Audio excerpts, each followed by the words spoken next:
모압 왕 발락이 이스라엘 백성들을 망하게 하기 위해서 이스라엘의 선지자 발람을 시켜 이스라엘을 저주하게 하죠. 그러나 하나님께서는 그 일을 바꾸어서 발람이 이스라엘 백성들을 저주한 것이 아니라 오히려 3번이나 축복하게 만드시는 것 보았어요. 자, 그렇지만 모압 왕 발락은 이스라엘을 망하게 하는 일을 포기하지 않았죠. 이번에는 어떤 방법을 썼습니까? 모압 여자들을 이스라엘 사람들에게 데리고 와서 이스라엘 사람들로 하여금 음행을 저지르게 만들었어요. 그런데 이스라엘 백성들은 이 유혹에 빠져서 모압 여자들과 더불어 음행을 저질렀을 뿐만 아니라 또 한 가지 죄를 저질렀죠. 마누라가 이쁘면 차갓집 말뚝에다 대고도 절을 한다. 그런 말처럼 단순히 모압 여자들과 음행만 저지른 게 아니라 그들이 섬기는 우상도 함께 섬기는, 그들이 자기들의 우상에게 드렸던 제사 음식을 함께 먹으면서 이스라엘 백성들이 우상을 숭배하는 그런 일들 생각해 보았어요. 오늘 본문 28절에 나오죠. 그들이 또 부올의 바알과 연합하여 죽은 자에게 제사한 음식을 먹었다. 어제 아침에 음행이 얼마나 무서운 죄인가, 음행이 얼마나 하나님이 싫어하시는 죄인가 하는 걸 생각해 보았는데, 이 우상 숭배도 음행 못지않게 무서운 죄이고 하나님께서 싫어하시는 죄예요. 하나님께서는 이스라엘 백성들이 출애굽하고 나서 맨 먼저 우상을 숭배하지 말라고 우상 숭배를 금하셨어요. 출애굽기 20장 4절 5절에 나오죠. 너를 위하여 새긴 우상을 만들지 말고 또 위로 하늘에 있는 것이나 아래로 땅에 있는 것이나 땅 아래 물속에 있는 것에 어떤 형상도 만들지 말며 그것들에게 절하지 말며 그것들을 섬기지 말라. 나 내 하나님 여호와는 질투하는 하나님인즉 나를 미워하는 자의 죄를 갚되 아버지로부터 아들에게로 3, 4대까지 이르게 하겠다. 우상 숭배가 얼마나 무서운 죄이면, 하나님께서 우상 숭배를 얼마나 싫어하셨으면 이 죄를 짓는 자들은 3, 4대까지 그 죄의 대가를 치르게 될 것이다 라고 말하고 있겠어요. 우리는 이 말씀을 대할 때마다 하나님 너무하신다, 하나님 사랑의 하나님이신데 우리가 죄를 지었을 때 그것이 어떤 죄이든 그 죄를 우리에게만 갚는 것은 우리가 받아들일 수 있는데 어떻게 3, 4대까지 그 죄에 대한 책임을 묻겠다고 말씀하시는가, 좀 너무하신다라고 생각할 수 있어요. 그러나 이런 말씀을 볼 때 우리는 그 뒤에 따라 나오는 말씀을 생각해야죠. 그렇게 하지 않으면 몇 대까지? 1000대까지 복을 주겠다. 3, 4대까지 죄의 대가를 치르게 하겠다는 것은 정말로 그 죄가 너무나 무서운 죄인 것을 알고 그 죄로부터 떠나게 하게 하기 위해서 무섭게 경고해 주고 있는 것이, 우리가 그 하나님의 음성을 듣고 그 죄를 멀리하기만 하면 어떻게 하시겠다?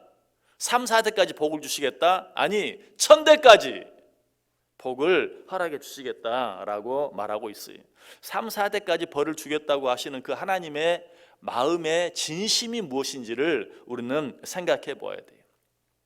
어쨌든 이런 말씀들을 통해서 5월 가정의 달을 당해서 다시 한번 그 부모들의 믿음이 얼마나 중요한가. 잘못하면 3, 4대까지 벌을 받을 수도 있고 잘하면 1000대까지 복을 받을 수도 있다는 사실, 우리 부모들의 믿음이, 하나님을 향한 우리 부모들의 사랑이 얼마나 중요한가 하는 것 다시 한번 생각하고 우리 자녀들에게 부모로서 신앙의 모범적인 신앙생활을 하기 위해서 애쓸 수 있어야 되는 것 다시 한번 우리에게 말씀해 주고 있어요.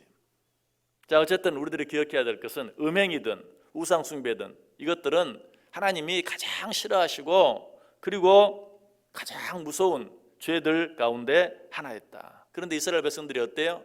이 두 가지 죄를 한꺼번에 동시에 짓고 있는 것이, 그래서 하나님께서 그 일에 대해서 얼마나 무섭게 경고하십니까? 그런 자들은 다 목매달아 죽여라.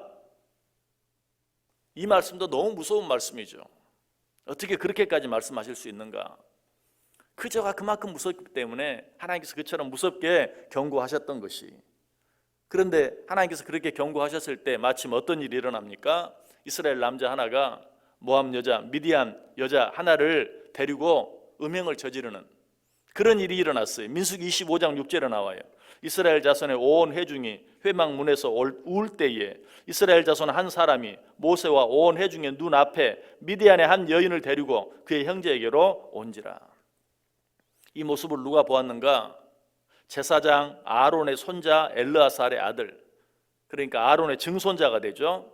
비느하스가 이 모습을 보았어요. 그리고 어떻게 합니까? 민수기 25장 7절 8절에 보면 제사장 아론의 손자 엘르아살의 아들 비느하스가 보고 회중 가운데서 일어나 손에 창을 들고 그 이스라엘 남자를 따라 그의 막사에 들어가 이스라엘 남자와 그 여인의 배를 꿰뚫어서 두 사람을 죽이니 연병이 이스라엘 자손에게서 그쳤더라. 참 이 장면도 너무나 무서운 장면이죠. 이 이스라엘 남자와 미디안 여자, 이 모압 여자가 음행을 행할 때 비느하스가 창을 들고 들어가서 그 둘을 한꺼번에 창으로 꿰뚫었다.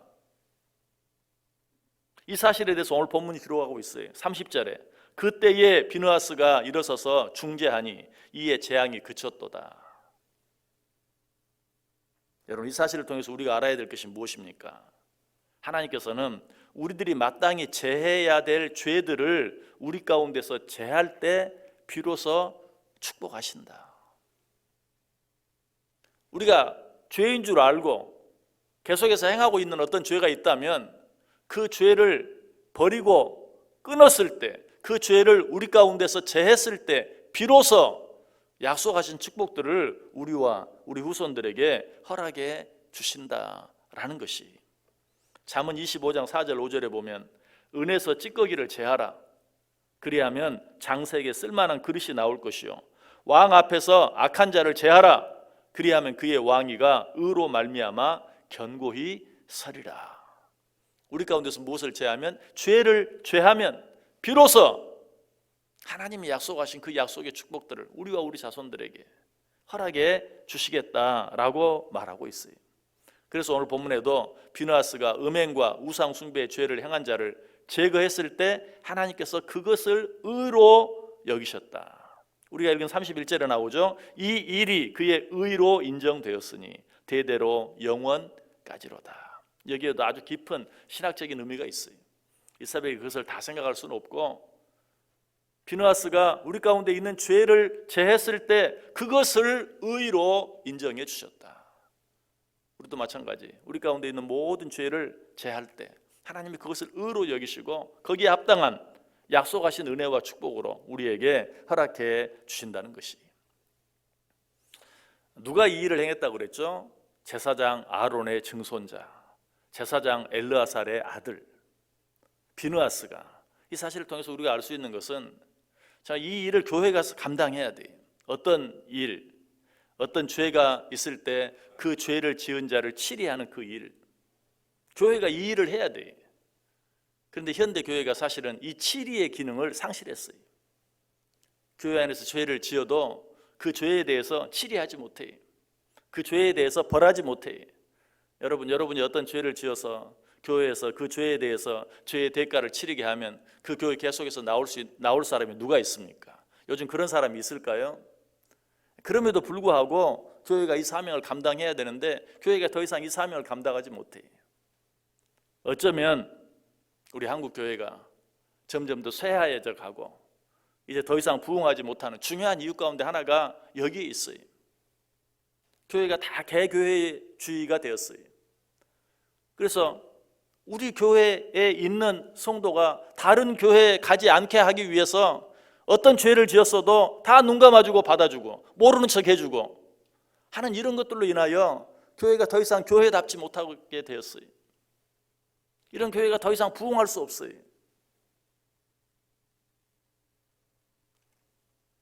제사장 엘르아살의 아들 비느하스가, 제사장 아론의 손자 비느하스가 이스라엘 백성들 가운데 있는 죄를 죄로 인정하고 그 죄를 제거했을 때 비로소 의로 여기시고 하나님이 축복하셨다는 사실 기억하고, 먼저 우리 자신이 개인적으로 내 안에 어떤 죄가 있는가, 그 죄를 죄로 인정하고 고백하고 회개하고 그 죄를 내 안에서 제할 수 있어야 돼.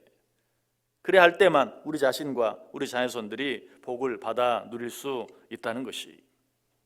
자, 그런데 여러분, 오늘 본문에 나와 있는 이 우상 숭배의 죄, 이스라엘 백성들이 음행을 행할 뿐만 아니라 그들이 섬기는 신을 함께 섬김으로 우상 숭배를 하는 죄를 지었다. 여러분 이 사실을 보면서 역시 어제 아침과 동일하게 음행하는 이스라엘 백성들을 보면서 나 자신이 지금 음행하고 있다라고 생각하는 사람이 몇이나 되는가?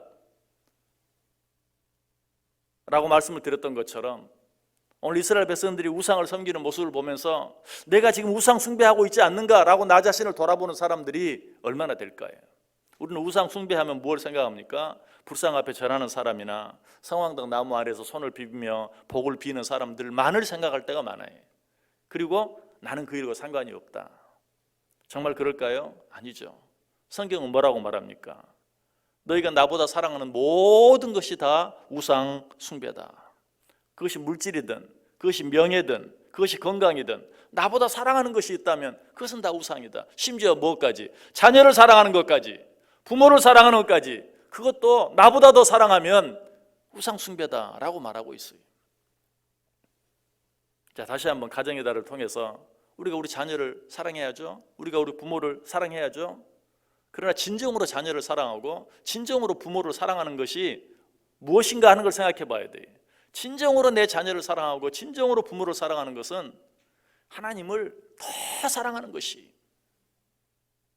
하나님을 더 사랑할 때만 그것이 진정으로 자녀에 대한 사랑이 되고 부모에 대한 사랑이 될 수 있어요. 하나님을 사랑하지 아니하고 자녀를 사랑하고 부모를 사랑하는 것은 우상 숭배가 될 수밖에 없다. 또 얼마 전 말씀을 통해서 우리가 자칫 잘못하면 알지 못하고 빠지게 되는 우상 숭배 하나가 있다고 그랬죠. 하나님을 믿는 것까지도 우상 숭배가 될 수 있다라고 말씀드린 적이 있는데 기억하십니까? 아니 어떻게 하나님을 믿는 것도 우상 숭배가 될 수 있는가? 하나님을 믿으면서도 그 하나님을 믿음으로 말미암아 나만 잘 되기를 원하고 그 하나님을 믿음으로 말미암아 내 뜻만 이루기를 원한다면 그것도 우상 숭배예요. 언제 그 말씀을 드렸죠? 이스라엘 백성들이 왜 금소를 만들지 않고 금송아지를 만들었는가? 당시 소를 섬기는 나라들은 많았어요. 그러면 은금 폐물을 모아서 이왕 만들 거 뭘 만들어요? 금소를 만들어야죠. 근데 금소를 만들지 않고 금송아지를 왜 그랬을까? 한번 생각해 볼 수 있죠. 큰 어미 소보다는 이제 갓 태어난 새끼 송아지 내 마음대로 할 수 있거든요. 신을 만들기는 만들되 내 마음대로 할 수 있는 신을 만드는 거예요. 여러분 이거 우상 숭배예요. 하나님을 믿는다고 하면서도 하나님의 뜻이 아니라 내 뜻만 이루려고 하고 그 하나님을 통해서 내 뜻만 이루기를 원한다면 그것도 바로 우상 숭배가 될 수 있다는 것이. 여러분 오늘 이 말씀 이스라엘 백성들이 모압 여자들과 음행을 행하며 음행만 행한 것이 아니라 그들이 섬기던 우상을 함께 섬김으로 말미암아 하나님께 무서운 벌을 받았던 것을 생각하면서 내 안에도 그들이 행했던 우상 숭배, 하나님보다 더 사랑하는 것이 혹 있지는 않는지, 하나님보다 더 우선적으로 내세우는 것이 있지는 않는지 한번 확인해 봐야 돼요. 생각해 봐야 돼요. 아니 하나님을 믿는다고 하면서도 그 하나님을 이용해서 나만 잘 되려고 하고 나만 복 받으려고 하는, 하나님의 뜻은 생각하지 아니하고 내 뜻만 생각하며 신앙생활하고 있지는 않는지 한번 돌이켜봐야 돼요. 그런 부분이 있다면 어떻게 해야 할까요? 그런 우상들을 내 가운데서 제해야 돼요. 그렇게 할 때만 하나님께서 그것을 의로 여기시고 우리뿐만 아니라 우리 자녀 손들까지 축복해 주신다. 오늘 하루 세상을 살아가면서 하나님보다 앞세우는 것이 혹시나 우리 가운데 있지는 않는지, 하나님보다 더 우선적으로 생각하는 것이 혹시나 우리 가운데 있지는 않는지, 하나님보다 더 사랑하는 것이 혹시라도 우리 가운데 있지는 않는지 다시 한번 돌아보고 확인하고, 그런 것들이 있다면 다 제함으로 말미암아 하나님께서 우리에게 약속하신 성경 66권에 기록된 놀라운 아름다운 풍성한 축복들을 우리뿐만 아니라 우리 자녀 손들까지 받아 누리는 복된 하나님의 자녀들 다 되실 수 있기를 주님의 이름으로 간절히 축복합니다.